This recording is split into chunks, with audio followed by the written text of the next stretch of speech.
knowing and understanding Jesus is foremost among the activities and goals of Christians.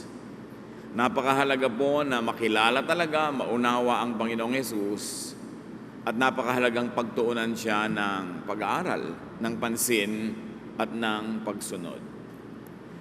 Sisimulan po natin ang isang series ng pag-aaral tungkol sa mga katuruan ng Gospel of John, tungkol sa Panginoong Hesus. Kumisan sa ating pag-aaral ay uulitin natin sa second worship yung ating message sa first. Kumisa naman, magkaiba, depende kung anong pangangailangan. But very foundational topics will have to be repeated so everybody can move on understanding this whole topic from the same point of view. At ang ating pag-aaralan ngayon, chapter 1, pinamagatan, Jesus, the Word for the World. Salamat, Panginoon, dahil kayo ay nagpapakilala. At habang lumalago ang aming isip, lumalalim ang aming pagkaunawa, lalo namang nadadagdagan ang pagkakilala namin sa inyo, na hindi namin kayang ubusin, even in a lifetime, ang pag-unawa sa iyong hiwaga, sa iyong kapangyarihan, at sa iyong pagiging Diyos sa aming buhay. Lord, we ask you, our Father in heaven, to reveal your Son to us, and in the process, reveal yourself more.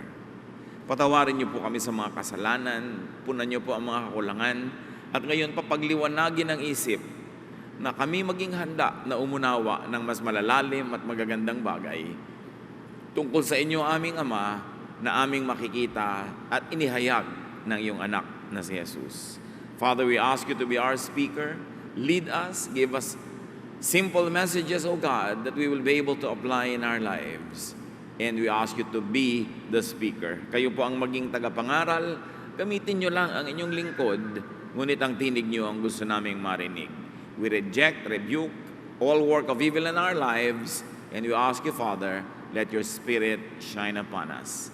In the name of Jesus, your Son, we pray, expecting blessings and thanking you. Amen. Jesus, the Word for the world. John is a very interesting gospel. For one, it is separate from the three others. Yung tatlo magkakamuka ng tinahak na landas, kaya tinatawag ng synoptic gospels, ang Matthew, Mark, and Luke. Pero ang John, kakaiba. John was written between AD 70 and AD 100 plus. Siyempre, hindi naman talaga exactly dated, pero sa mga binanggit, sa mga sinabi, scholars are in agreement that it was written at the very earliest time after AD 70. And not after, or around between AD 100 to 105 thereabouts. Definitely it was written after Paul's letters. Paul's letters were the first to be written Christian literature, then the Gospels, Mark, Matthew, and Luke. Pagkatapos, yung John. John is different because it is a very developed theology. It does not bother to tell about the story of the birth of Jesus and many other stories written about in the three other Gospels. Dahil sa John ay inipon, pinagsama-sama, ni-refine yung nauunawa ng mga mananampalataya noong later part of the first Christian century. And we shall be reading John 1:1-18 from the Contemporary English Version, but in a deductive method. Babasahin natin mula sa 18 paatras sa 1. Dahil yun ang hinihingi ng teksto para lalo siyang maintindihan. John 1:18. No one has ever seen God. The only Son, who is truly God and is closest to the Father, has shown us what God is like. Hitik na hitik sa kahulugan ang mga salitang ito. No one has seen God. Walang tao, gamitin naman niya ang kanyang lahat ng senses, ang pwedeng makaunawa sa buong luwalhati ng Diyos. Dahil ang Diyos ay napakataas, napakahiwaga. At sinasabi nga niya, my thought are higher than yours. Ang bilang natin ay sa isang araw ng Diyos, sa 1,000 taon na sa tao. Hindi naman yung literal, ang ibig sabihin lang ay magkaiba ang ating pagbilang, magkaibang ating pananaw. So kahit anong pagsisikap ng tao, maging ng relihiyon, hindi niya makikita ang Diyos ng lubusan. How can a finite mind totally comprehend an infinite God? Subalit minabuti ng Diyos na magpakilala. At paano siya magpapakilala sa tao? Sa pamamagitan ng kanyang kaisa-isang anak na si Jesus na magsasakatawang tao. Para ang Diyos ay ipakilala sa tao sa paraang mauunawa ng tao. So even the presentation that we will find in Jesus about the Father is a simplification so that human minds can understand the supra-human God, or God who is above being human. By or after AD 70 to about AD 100, John writes that Jesus is the personification of God, the Father in heaven. This is a very revolutionary idea. Tayo pong mga mananampalataya ay lumilingon na lang sa mga sentences na ito na matagal na nating natanggap at libong taon na pinaniniwalaan ng mga Kristiyano. Pero noong mga panahong ito isinulat, controversial na mga ideya ito para sabihin mo na si Jesus of Nazareth is the personification of God in heaven. Hindi madaling tanggapin yon maging ng mga Hudyo, sapagkat sa kanila nga ang Diyos ay sobrang taas, sobrang hiwaga, kaya bawal gumawa ng images. Dahil walang image na pwedeng maka-capture ng essence, ng espiritu, ng diwa ng Diyos. Pagkatapos sasabihin ni John, itong si Jesus, kung nakita nyo siya, nakita nyo na ang Diyos sa langit. Not physically, of course. Pero kung naramdaman nyo na siya, naramdaman nyo na ang Ama. Kung nagagap at naunawa nyo ang turo niya, naunawa nyo ang iniisip ng Ama. The Son is the image of God. Not the physical image of Jesus is the image of God, because God is not physical. So ano yun? Ano yung pag naunawa mo tungkol kay Jesus ay mauunawa mo na ang Ama? The Son is the visible projection and representation of God. The Son shows us what God is like. Napakahalagang ministry yon na maging tulay ka mula lupa hanggang langit. Na maging tagapagpaliwanag ka tungkol sa Diyos na hindi nakikita sa mga taong ang kaya lang maunawa, yung nakikita nila. So sabi ni John, God can be seen, known, experienced through Jesus. Kaya tayo mga Kristiyano, dapat 99.99% ng pag-aaral, ng pagpapansin natin ay kay Jesus. Kasi siya ang kinatawan ng Diyos sa lupa. Siya ang hinirang ng Diyos na magpakilala sa Diyos na nasa langit sa mga taong nasa lupa. Sa konting panahon ng pag-aaral natin, dapat marunong tayong pumili na ang pagtuunan ng kauna-unahan at pangunahing pansin ay si Jesus mismo. John 1:16 to 17, the law, which is giving people what they deserve, was given by Moses. But Jesus Christ brought us undeserved kindness and truth. Because of all that the Son is, we have been given one blessing after another. Biglang dalawa ang binanggit dito ni John, yung law at parenthetic expression. Wala sa letter niya yung sinabi nating giving people what they deserve. The law was what the Israelites have always had. And the law gave them what they deserved, which was punishment all the time. Because the law gives you consciousness of what should not be done, but you keep doing anyway, so the law punishes you. So sabi ni John, alam niyo yung law, binigay ni Moses, pero wala namang ibinigay sa atin yung law, kundi punishment Pero, si Jesus nagdala sa atin ng mga grasya, mga biyayang di bagay sa atin. Hindi tayo karapat-dapat tumanggap. No?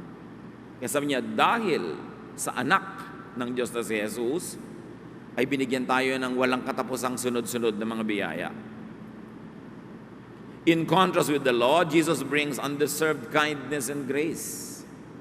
Jesus brings blessings after blessings.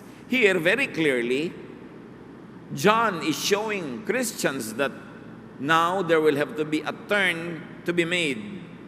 May gagawing pagliko mula sa sobrang pag-iisip at pagpapaalipin sa mga batas ni Moses. Ang dapat na ngayon nating tahaking landas ay yung blessing after blessing after blessing sa pamamagitan ni Jesus. That now there is a contrast between law and grace, between the old and the new arrangement. But why do many of us up to today insist on deserving God's blessings? Laging gusto nating parusahan ang mga nagkakasala, kahit sarili natin o kahit mga kapwa mananampalataya. Ang dalas ko nakakatanggap ng mga tanong, ano pong dapat na iparusa sa mga church members na nagkakasala, gumagawa nito, gumagawa nun? Bakit tayo pilit bumabalik dun sa law, samantalang ayan na nga si Jesus at binaligtad na niya yon na ang dinala na niya is undeserved blessing. Hindi pa nauunawa kahit ng maraming Kristiyano kung ano ang ibig sabihin na nandiyan na si Jesus. Na pinalitan niya kung anong nangingibabaw sa ating buhay, na dati ay the law, which always punished us, pinalitan niya niyang undeserved blessing. Jesus is the teacher, the prophet, the preacher of just one commandment. And that commandment is love. Ang nakakapagtaka, ang mga Kristiyanong nagsasabing naniniwala sila kay Kristo, kay Jesus, laging inuungkat ang ibang commandments, laging inuungkat ang ibang mga katuruan na lagi na lamang na nagbibigay sa atin ng guilt. Laging nang uhuusig sa kapwa at nagbibigay sa atin ng parang karapatang mangusig na rin. Parang hindi dumating si Jesus. Parang hindi niya sinabi that I'm giving you a new commandment. Pag sinabing a new commandment, napapalitan yung old. And this commandment is to love.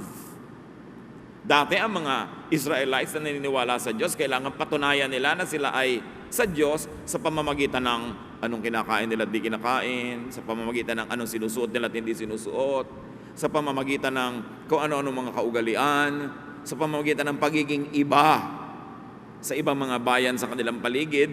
Pero sabi ni Jesus, the world will know that you are my disciples if you love one another. Hindi na makikilala ang mananampalataya sa pamamagitan ng kung anong sinusuot niya, kung anong kinakain niya, kung ano ang mga ino-observe niya mga festivals, kung paano niya pinipilit ibahin ang sarili niya from other people, kundi ang pagkakakilanlan na sa kanya ay ang kanyang pagiging maibigin. Hindi na siya under the law. Hindi na siya dapat inuusig-usig pa, nakabase sa mga dating mga kautosan at mga turo, kundi ang ine-enjoy na niya ay undeserved blessing. Kailan natin, mga kapatid, ma-enjoy ang undeserved blessing kung laging ang ating sinasariwa ay yung law that give you what you deserve? Kung ang lagi nating i-impose sa ating kapwa ay yung law, and we want them to get what their sins deserve. When will we apply these undeserved blessings for ourselves and for other people? Kailan tayo magkakaroon ng kapayapaan? Kasi sabi ni Lord, peace I give to you, I do not give as the world gives. Pero habang ikaw ay laging natatakot sa law, laging nagigilty because of the law, habang binabantayan mo ang kapitbahay mo sa kanyang mga pagkukulang sa pagsunod sa batas at sa kagustuhan mong laging magparusa, magdisiplina, magpuwera, magtiwalag, you will never have peace.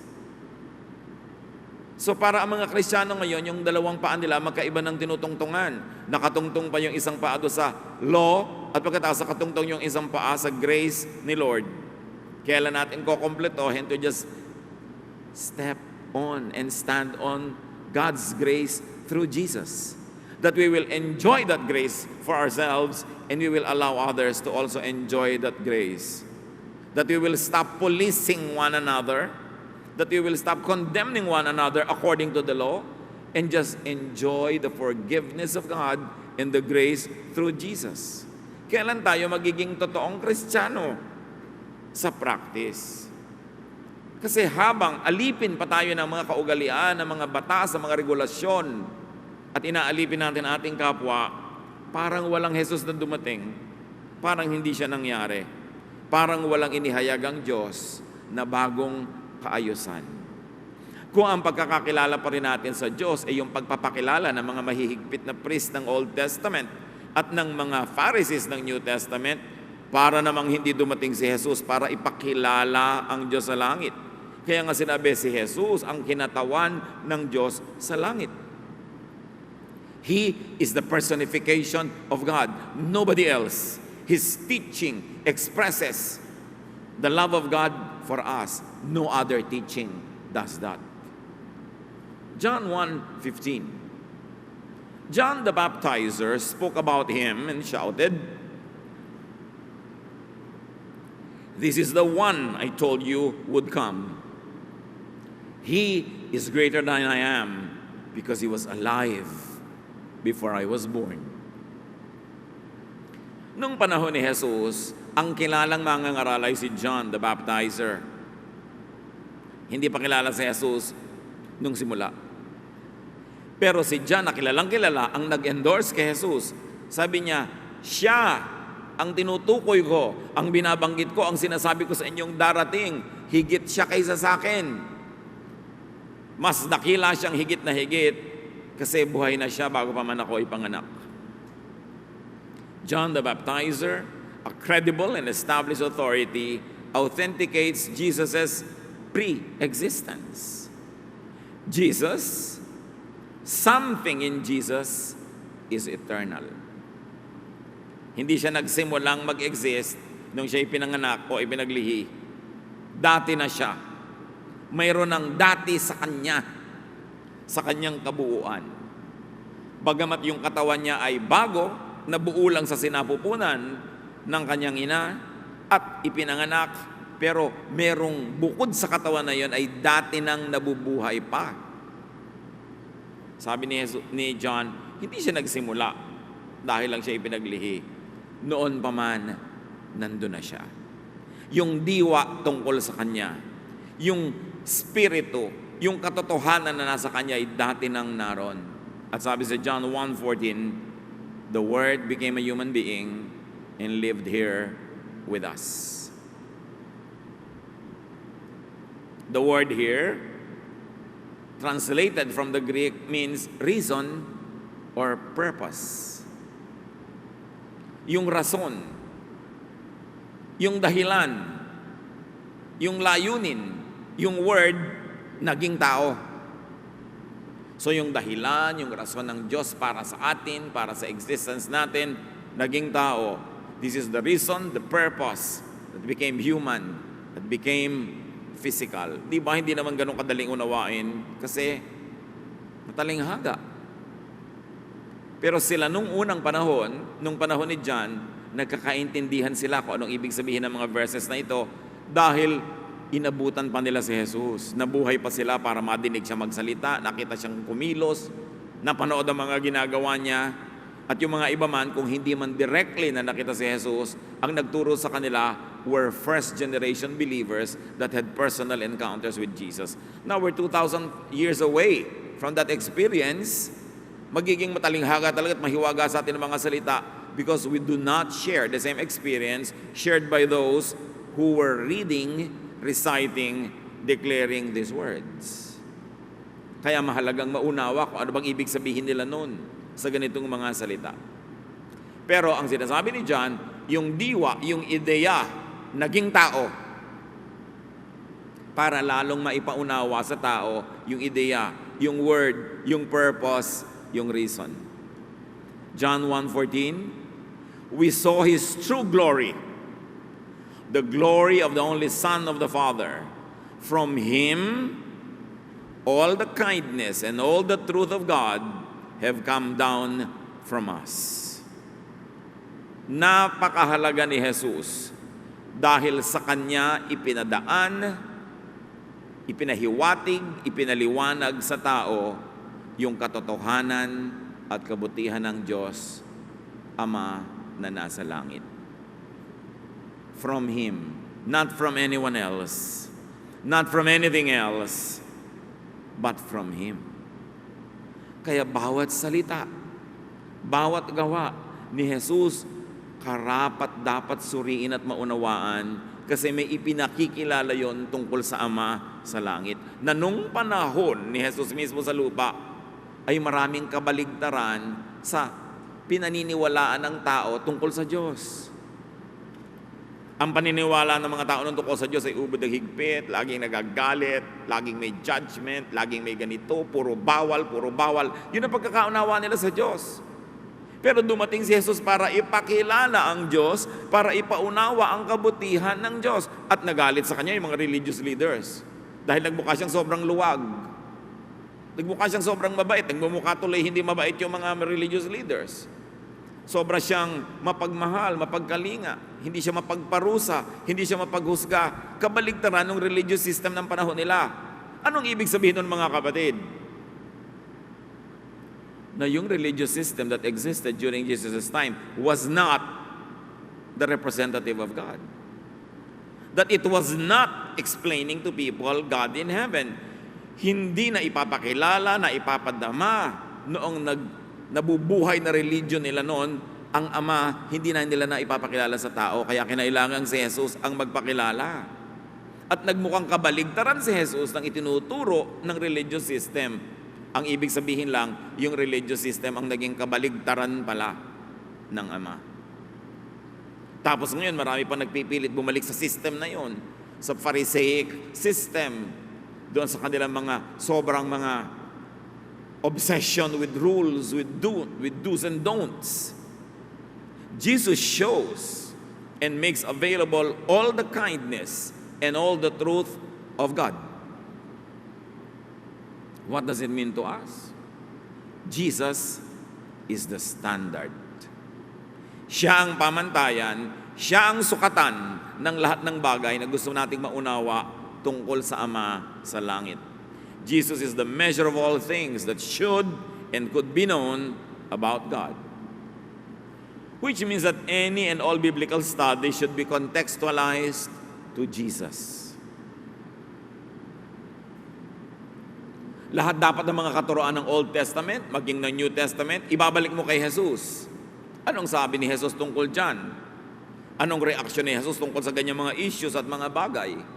Pinahalagahan ba ni Jesus ang issue na ito o hindi? Jesus is the measure of all teachings.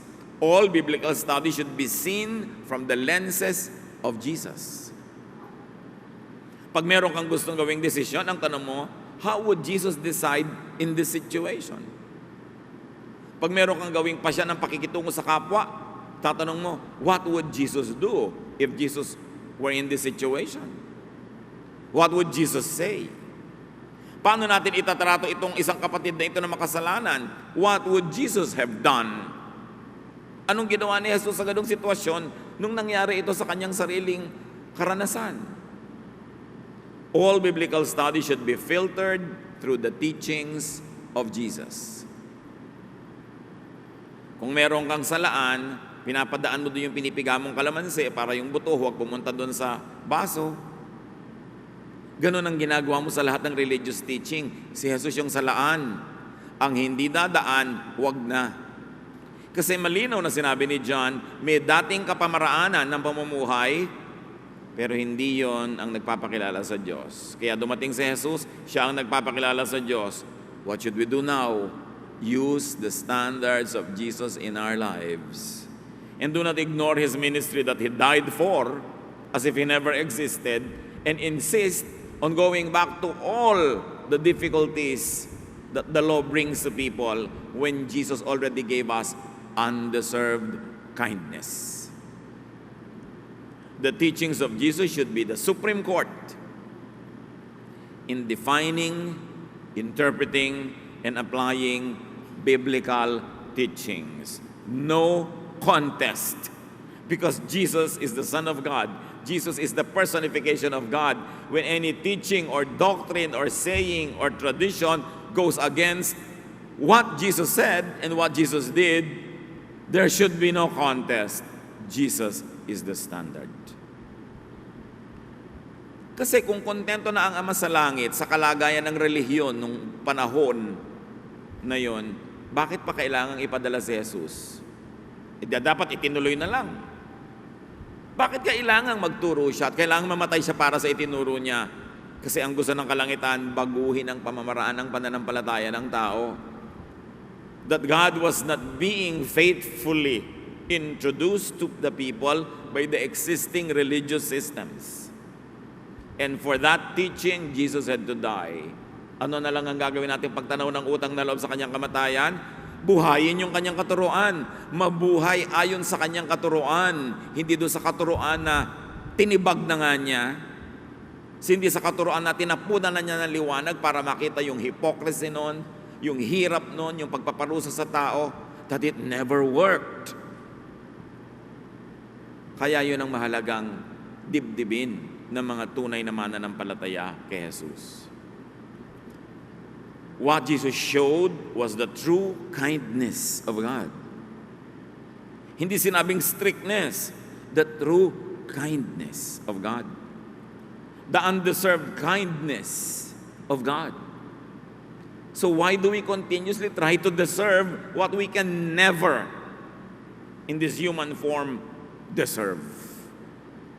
Why can't we just relax and enjoy being under God's grace? And let other people relax too.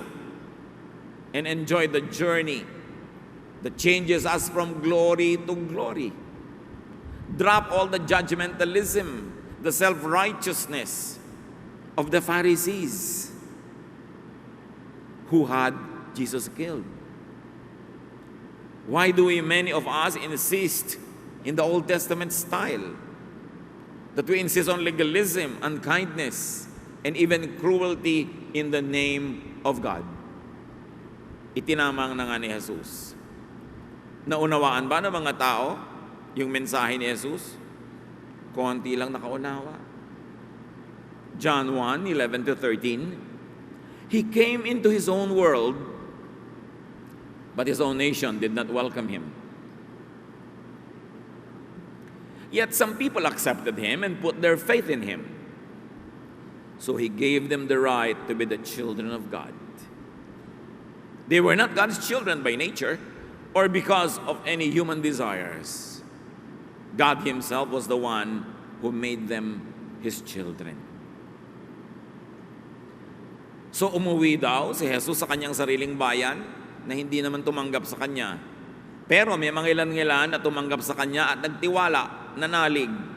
Yon ang binigyan niya ng karapatang maging anak ng Diyos. So ang buong Israel hindi anak ng Diyos. Sa kabila ng kanilang pagiging relihiyoso, sa kabila ng pagyayabang nila na sila itong piniling bayan, sa kabila ng pagsasabi nilang sila ang tama, by the standards of Jesus, and John teaches us, only those who accepted Him and put their faith in Him became the children of God. Hindi automatic na pag-Israelite ka, child of God. Tapos ngayon, marami mga Kristiyano gusto pa nila makipaggiyera para suportahan ng Israel sa mga giyera ng Israel. Samantalang malinaw na kay John, ang konti-konti nang tumanggap kay Jesus. Sila ang tumanggi sa manunubos. At sabi, dahil naniwala sila kay Jesus, tinanggap nila si Jesus, ginawa sila ng Ama na anak niya. Hindi sila naging anak ng Diyos dahil kagagawa nila o ninuman. Diyos ang pumiling gawin silang anak. So sino ang anak ng Diyos? Yung naniwala at tumanggap kay Jesus. Ngayon, huwag tayong pabulag sa mga formula. Anong formula? Lord, I believe in you, I receive you, amen. Now, anak na ako ng Diyos. Formula yon, salita yon. May kahulugan lang yon, mga kapatid, kung may katotohanan yon na nagaganap sa tunay na buhay at hindi lang sa bibig. People who accept Jesus and put their faith in Him are made by God to become His children. Meanwhile, the world, preoccupied with religion, did not welcome Jesus and could not understand Jesus. And therefore, they could not welcome and understand God's kindness revealed in Jesus.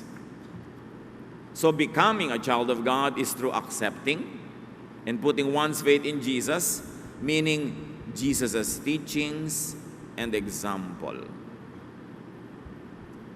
Mga kapatid, kung tayo nanalangin once upon a time, Jesus, naniniwala ako sa iyo, tinatanggap kitang Panginoon, tagapagligtas, and you think that by saying that, ay anak ka na ng Diyos, think again. Dapat, hindi lang sinabi yon, dapat nagaganap sa buhay para malaman mong totoo. Being born unto a parent is both an instant and a process.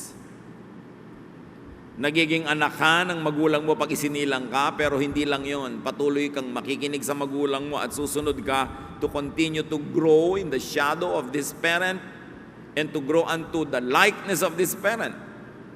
Ganon din yung sinasabing naniniwala kay Jesus. One decides to believe in Jesus in an instant. May nagturo, naliwanagan ka, bigla ka naniwala. But one follows Jesus as a process. Hindi na sapat na isinilang ka, anak ka na ng magulang mo. Dapat lumalaki ka sa turo ng magulang, sumusunod ka sa halimbawa ng magulang, at matapat ka sa iyong magulang para mabuo yung kahulugan ng pagiging anak. So ang tanong mga kapatid, who do you follow? Because if you follow Jesus, it means you believe in Jesus. But no matter how many times you say you believe in Jesus and you accept Him as Savior and Lord, if you don't follow His teaching, if you don't follow His example, baka nadadaya ka lang na akala mo naniniwala ka kay Jesus. So ano ngayon ang teaching ni Jesus? Anong example ni Jesus? Andyan sa Gospels. Matthew, Mark, Luke, John. Yan ang dapat pag-ubusan ng sobrang pansin ng pag-aaral dahil si Jesus ang dapat sundin. Si Jesus ang kinatawan ng Ama. Siya ang kapahayagan ng lahat ng kabutihan ng Ama. Jesus is the measure of all things. Ngayon, kung sinabi ng bibig mo, tinanggap mo si Jesus, naniniwala ka kay Jesus, pero ang pag-ibig ni Jesus hindi nabubuhay sa iyo. Hindi ka umiibig sa kapwa. Hindi totoo na sumusunod ka kay Jesus. Kaya dapat reviewin. Of course, we pray that everybody prayed that prayer already. And that not only prayed it, but now lives it. You pray it once, but you have to live it all your life. You begin to open your mind and believe it only once, but all your life, you have to live according to that faith that you profess. So being a follower of Jesus is not only in the mind, not only in church membership, but in lifestyle. And what will define that lifestyle? Love and kindness. That is the highest religion. Because that is the teaching of Jesus as He revealed the Father to us. Love and kindness. John 1:10, the Word was in the world, but no one knew Him, though God had made the world with His Word, with His reason, with His purpose. So the world could not recognize, and the Lord lost connection with the Word, the reason, the purpose of life. Naligaw ang tao kung ba't siya nabubuhay, kung ano ang kahulugan ng mabuhay. Kaya ibinalik ni Jesus yung kahulugan. Ang kahulugan ng mabuhay ay magmahal, maging mabuti. Yun ang kahulugan ng mabuhay. At pag binawian ka na ng buhay, go back to the Father in heaven, who is your Father, because you are His child. But remember, to those who believed Him, to those who received Him, He gave the right to become children of God. So not everybody is a child of God. We pray that everybody, at least before they die, will get to that point of believing in Jesus and following Him. Kaya yung mga deathbed conversions, yung namamatay na lang bago maniwala at tumanggap kay Jesus, salamat, naniwala at tumanggap, pero nawala na ng opportunity sumunod sa example ni Jesus. Kaya dapat mas maaga pa lang ipinapakilala mo na si Jesus. para meron yung taong pagkakataong hindi lang maniwala sa salita, kundi sa gawa ay sumunod. So that we are changed from glory to glory. The purpose of life is to know God through Jesus, be like Jesus, and return to God when this earthly life ends. Don't complicate it. John 1:9, the true light that shines on everyone was coming into the world. So Jesus would enlighten the world, would make the world see God again. Yun ang purpose ni Lord. Ipakilala muli ang Diyos. Sa palagay niyo ba, kung kilala ng Israel ang Diyos, kailangan pa magpakilala muli? Kailangan pang mamatay si Jesus para maipakilala muli ang Ama. Kasi ang ibig sabihin nun, hindi na nila kilala. Natabunan na ang Ama ng relihiyon. Natabunan na ng mga do's and don'ts. Natabunan na ng mga partikular na bagay, anong paano maghugas ng tasa, gaano kahaba ang balbas, anong mga dapat kainin, ilang beses dapat magdasal, anong dapat isuot. Hindi ba yan din ngayon ang pinagkakaguluhan ng ang dami-dami mga tao na tumatawag sa sarili nilang Christian? Kaya ang dapat talaga, balikan si Jesus. Kasi through Jesus, you will know the Father. Kaya sabi niya, I am the way, I am the truth and the life. No one comes to the Father except through me. Siya talaga ang dapat balik-balikan at kilalanin. Jesus would reconnect people to God, to reason, to the purpose of life. Yung mga hindi pinagkaabalahan ni Jesus, hindi na dapat pagkaabalahan ng mga tao, liban na lang may kinalaman sa kanilang existence o survival. Yung mahalaga kay Jesus, dapat natin pahalagahan. Yung hindi naging issue sa Kanya, huwag na natin gawing issue. Kasi siya yung example, siya yung pagpapakilala. Yung hindi na niya pinroblema, huwag nating problematizin. Yun lang mga itinuro niya, hindi natin maubos pag-aralan. Kung ano-ano pat kani-kanino pang turo ang pinoproblema natin sa buhay. God's reason and purpose, life, has always been here in the world. But the world could not see and recognize God. Therefore, God could not see and recognize reason, purpose, and life. The way to life, the way to God, the way to live is Jesus. But people are blinded with legalistic and judgmental religion, no matter what the brand is. That's why sabi ng Diyos, return to me and I will return to you. And how do we return to God who created us? By returning through the way of Jesus. Jesus, the way, is not a pathway. Jesus, the way, is a series of steps, of methods, of things that you do so that you are transformed from glory to glory. Jesus as light would make people see God. Pumasok kayo sa isang madilim na kwarto. Hindi nyo alam kung ano mga naroon. Pero pag nagkaroon ng ilaw, makikita nyo kung ano mga nandun. Ganon din si Jesus. God has always been here, but people did not see God. That's why Jesus, the light, had to come for people to see God. Jesus as light would make people see God in Him and through Him. Through His example, through His lifestyle. John 1:1-5. In the beginning was the one who is called the Word. Now, we know that it refers to Jesus kasi binaligtad natin yung basa. The Word was with God and was truly God. From the very beginning, the Word was with God. And with His Word, God created all things. Nothing was made without the Word. Everything that was created received its life from Him, and His life gave light to everyone. The light keeps shining in the dark, and the darkness has never put it out. At kaya natin binasa ng pabaligtad, para sa simula pa lang, alam na natin kung sino pinag-uusapan. Para maunawa natin kung ano nga ba yung sinasabi tungkol sa pinag-uusapan. So this is God's purpose, reason. This is God's Christ. This is God's Son. The idea has always been there from the beginning. God's purpose and reason for life, God's way to life, and God's Word is revealed in and through Jesus. Kung ang buong ideya ng Diyos ay magiging tao, yun na yun, si Jesus. Kung may gustong sabihin ng Diyos sa atin, sinabi niya sa pamamagitan ni Jesus. At kung merong gustong ipakilala ang Diyos Ama tungkol sa Kanya, ipinakilala niya through Jesus. Very interestingly, in John 14:8-11, Philip said, Lord, show us the Father. That is all we need.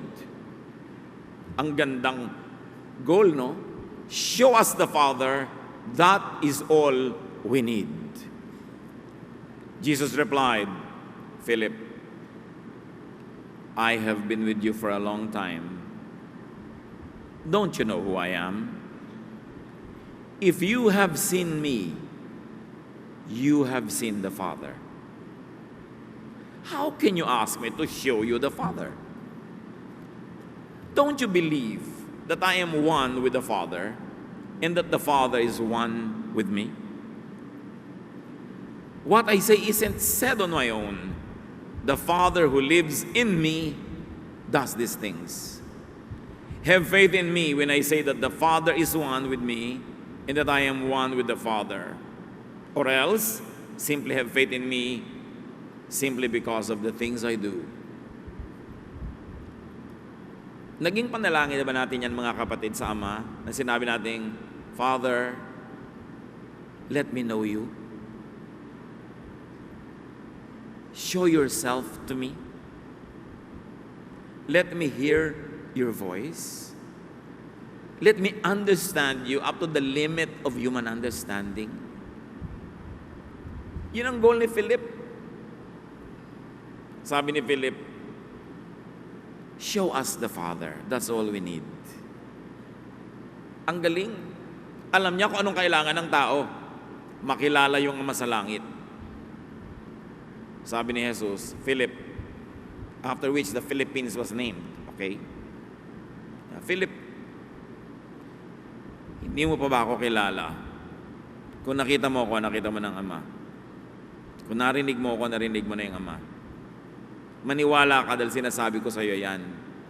At kung hindi mo mapaniwalaan ako dahil lang sa sinasabi ko, maniwala ka dahil sa mga ginawa ko na nakita mo. If you cannot believe what I'm just saying, believe me for the sake of what I've already done that you have witnessed. I and the Father are one. If you have seen me, you have seen the Father. Ganong kahalaga si Jesus. Ganong kahalaga yung ministry ni Jesus. Kaya ganong kahalaga yung teachings niya. Yung ginawa niya at di ginawa, yung sinabi at hindi sinabi, yung dapat ang batayan ng pamumuhay natin. In the person, teachings, and examples of Jesus, God is revealed. God could be known. Kaya kinakanta natin yung Emmanuel, God in us, revealed in us. Colossians 2:9, for in Christ all the fullness of the deity lives in bodily form. Malaking hiwaga ito. Yung buong kalangitan, pagkakasyahin mo sa isang tao na si Jesus, yung buong diwa ng kabutihan ng Diyos, makikita mo sa mga gawa ni Jesus. In Christ, all the fullness of the deity lives in bodily form. You don't need to go up to heaven to know God. Heaven came down through Jesus to reveal God. And what about God did Jesus reveal? God's love, God's kindness.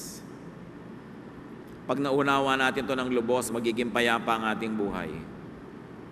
At papayagan din natin ating kapwa na maging mapayapa. According to the CEV, God lives fully in Christ. Therefore, God can live fully in us when Christ lives in us. Therefore, God can work through us, and God can love others through us. And we can enjoy the peace that transcends understanding when that Spirit of God in Jesus resides in our own hearts, that we are called the temple of the living God. Spirituality is not about do's and don'ts. It's not about laws and punishments and rewards. It is about loving. It is about being loved by God and loving other people as God loved you. And when we love, that is when we will know God. Because those who love will be known by God and will be called children of God. If you're going to be an expert in something, be an expert in loving people. If you're going to be remembered and known and renowned, be renowned for kindness. Because that is what Jesus revealed about God, that He is loving and He is kind. What does it mean to you? And what would you like it to mean to your fellow men and women? Dear God, thank you that you are kind. Thank you that you are good. Thank you that you are loving. Salamat na dahil sa ministry ni Jesus, pinalalaya mo kami mula sa mga mapagpahirap na ministry ng kung ano-anong mga do's and don'ts na nagpaparami ng hatred and anger and self-righteousness and bitterness and pain and cruelty. Ituro mo sa amin ang kahulugan na maging Kristiyano. Father, continue to show yourself to us through Jesus. And we ask you, help us understand Jesus so we can be like Him. Magbulay-bulayan natin mga kapatid at isipin kung ano ang mga application nito sa ating buhay to know God as loving and kind and to be a loving and kind God believer and God-fearer. Lord, teach us to be loving. Teach us to understand what love means. That love covers over a multitude of sins. Teach us to know how to apply that. Magbulay-bulayan natin mga kapatid at dinggin ang tinig ng ating Ama sa Langit na gustong-gustong magpakilala